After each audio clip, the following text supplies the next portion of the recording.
What's going on, guys? This is It Any Good? And I'm Cliff Chance. Now, with this video, I can finally talk about my 10 favorite movies of the year. Now, these are movies that aren't necessarily going to win awards or like the favorites with the critics, but these are movies that I really enjoyed, and I bought them when they came out on Blu-ray, or I'm going to look forward to buying them when they come out. But let's get on to it. Before that, I haven't had a chance to see everything, so if you're wondering why like a movie like 1917 isn't on here yet, it's because I haven't had a chance to see it. I did not get released early where I live at. I hope to see it within the next week or so. Unfortunately, I didn't get to see it before I did this list. But let's get on to it. Number 10 for me is How to Train Your Dragon: The Hidden World. I was really worried about how they were going to wrap up this franchise because the first one's probably one of my favorite animated movies of all time.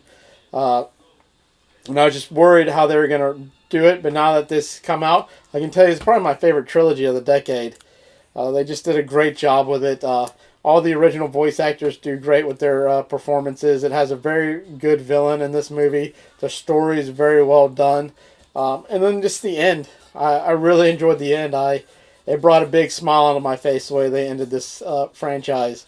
I did think they tried to cheapen it a little bit with the holiday special they did back at the beginning of December, but all that did was make me want to go rewatch this movie again.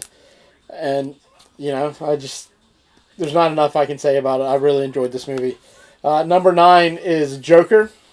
I thought this was a very well done story. After Venom last year, I was really worried about this. It's like, all right, we're getting a villain story without the hero, and I was a little worried about it because of Venom, but I can tell you this movie did not disappoint. It was very well done. You get to watch this character kind of slowly descend into madness from society just crapping on him over and over again, and he finally just has enough. Joaquin Phoenix does a phenomenal job with this. He lost a lot of weight for this movie to kind of give you this creepy vibe about this character. I mean, he gets weird in this movie, and he deserved his Golden Globe win. I still think Heath Ledger is my favorite Joker. Joaquin Phoenix is a very close second. Number 8 is Peanut Butter Falcon. This was a movie that, ever since I saw the trailer for the first time, I was very excited for it. And I can tell you, it did not disappoint. I went and saw this. I was really worried I wasn't going to get it where I lived at. And it was only here for like a couple weeks. But I was able to go see it in the theater. Shia LaBeouf does a fantastic job in this role. The character that he plays, Dakota Johnson, they don't give her a lot to do, but she does her role very well. The main character is Zach. He's played by Zach. I don't know how to say his last name, so I'm not going to try. But he does a phenomenal job. It's just a very heartfelt, very heartwarming story. They filmed it here where I live at in Savannah, Georgia. They say it's Virginia and North Carolina, but they filmed a lot of it on the coast around here, and it was just good seeing that on the big screen too. Number 7, Avengers Endgame. Now, this movie ended this 11 years of storytelling perfectly. We got to see certain characters get their epic final moments. I'm not going to keep it spoiler free, so I can't talk too much about it. It gives us one of the greatest comic book fights of all, like that final battle. Not just comic book, but maybe just in any movie. That final battle was awesome compared to anything I've ever seen on the big screen. It's one of those fight scenes you just want to cheer for while it's happening. But, Marvel, they made it into a 3-hour movie. They deserve that. And it worked for me. I know some people said it's too long, but for me, it was exactly how I wanted it to be. Number 6, Once Upon a Time in Hollywood. Now, this is a kind of a weirder movie because it doesn't really have a story. It just kind of focuses on the relationship between these two characters, Rick Dalton and his stunt double, Cliff Booth, who were played by Leonardo DiCaprio and Brad Pitt.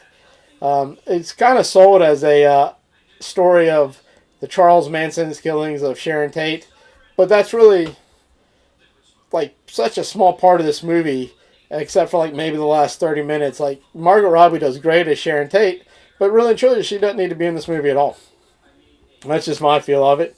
But Brad Pitt and Leonardo DiCaprio both play their characters very well, and it's kind of like this slower build up, but then the last 30 minutes of this movie are just insane. I highly recommend it. It's one of my favorites of the year. Number 5, Toy Story 4. Now, this was a movie I didn't think needed to be made. I thought Toy Story 3 gave us a good ending for these characters. But really and truly, that was just kind of the end of these characters with Andy. And then this one gives us a good ending for Woody.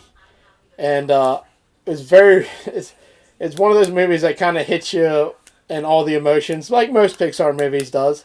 You laugh, you have a little tear in your eye at the end of the movie. It's got good little action sequences in it. All the new characters in this movie are instant fan favorites. My one complaint is I think they kind of put some of the original characters that we love and as just like side characters throughout most of this movie. So like they're maybe in it for like 15, 20 minutes, and then it kind of focuses on Woody, Buzz, and then these newer characters a lot more. But it gave us a great ending. The ending we didn't know we needed. Number 4 for me. Actually, before I say that, Toy Story 4 was, for most of the year after I saw it, was my number 1 movie.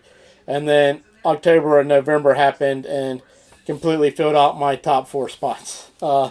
Number 4 is Knives Out, which I thought was a fantastic whodunit. It was a kind of an original way of doing it, because it's like you think they're giving you away something at the beginning, or not really at the beginning, but halfway through, and then it turns out, nope, that's not at all what's going on. Some other stuff is happening, and it was just a great way of doing it.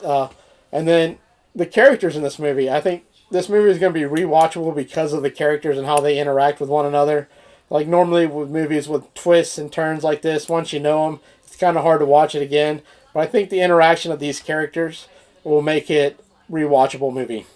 Number 3, Jojo Rabbit.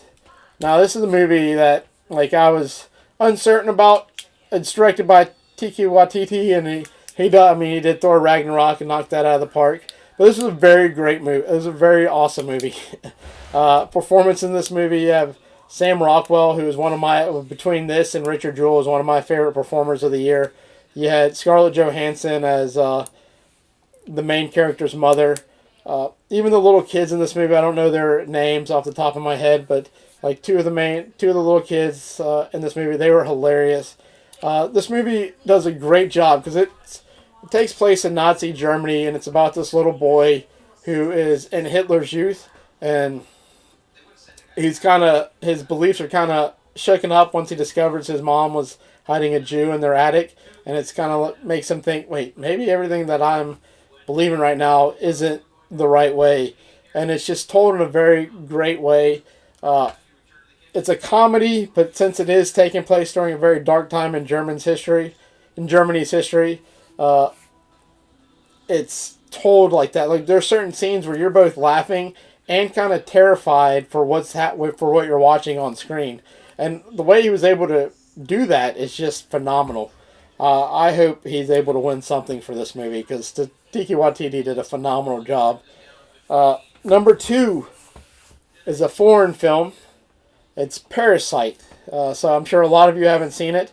A co-worker talked me into watching it, and I'm glad he did because it never got released to theaters here.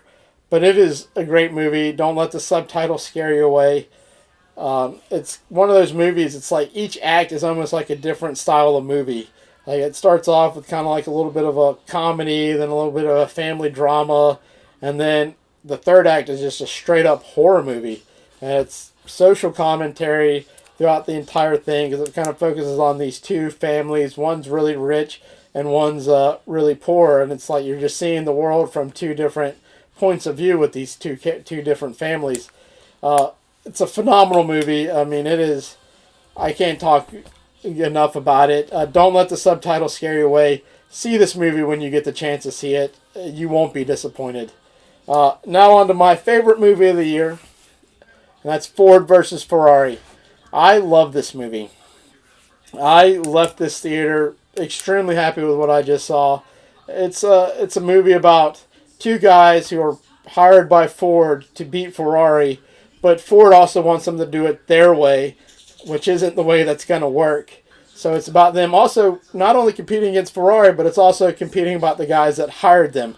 And it's just a great story. I mean, these two guys, they shouldn't be friends, but they are friends. I love stories like this. Um, and it focuses on building a car for a car race, but you don't have to love cars to enjoy this movie. You will not be disappointed with this movie. The car chases the race scenes are awesome. The performances are fantastic, and it's my favorite movie of the year. Christian Bale and Matt Damon knock it out of the park. Those are my favorite movies so far, of the 2019. What were some of your favorite movies? Let me know in the comments below. Like the video, subscribe to the channel. I'm Cliff Jantz. Is it any good? Thank you.